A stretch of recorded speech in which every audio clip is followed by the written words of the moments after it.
একদিকে প্রাচুর্য দেখানো হচ্ছে, আড়ম্বর দেখানো হচ্ছে, অন্যদিকে যার যেটা হক আছে সেটা দেওয়া হচ্ছে না। আর সেখানেই তখনটা হয়, এখন ভোটের মুখে হঠাৎ 500 থেকে 1000, 1000 থেকে 1200, এসসি এসটিদের ছিল 1000, সেটা হচ্ছে 1200 বলা হলো। আর সাধারণের জন্য 500 ছিল, সেটাকে 1000 ভান্ডার বলে।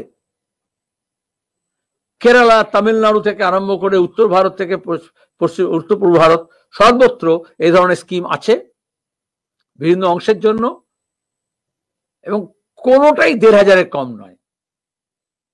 এখানে একটা মিডিয়া এবং প্রচার আর মমতার মুখ দিয়ে এমন বলানো হয়েছে যেন ইনি ইউনিক একটা প্রোগ্রাম করে যাচ্ছেন। স্কলারশিপ, স্টাইপেন্ড, ভাতা, সব ক্ষেত্রে রাজ্যের যেহেতু আয় কম, ব্যয় করতে পারছে না, ধার করছে, গোটা দেশে আন্ধ্রপ্রদেশে, তেলেঙ্গানায়, তামিলনাড়ুতে, কেরালায়, কর্ণাটকায়, এছাড়া অন্যান্য রাজ্যে এই সব স্কিম আমার কাছে পুরো লিস্ট আছে, যে কেউ কম্পারেটিভ স্টাডি করতে পারে। দেখা যাবে ওখানে যদি ডজনে দিচ্ছে, এখানে গন্ডায় দিচ্ছে, নিজেরা গান্ডে পিণ্ডে গিলছে, লুট করছে।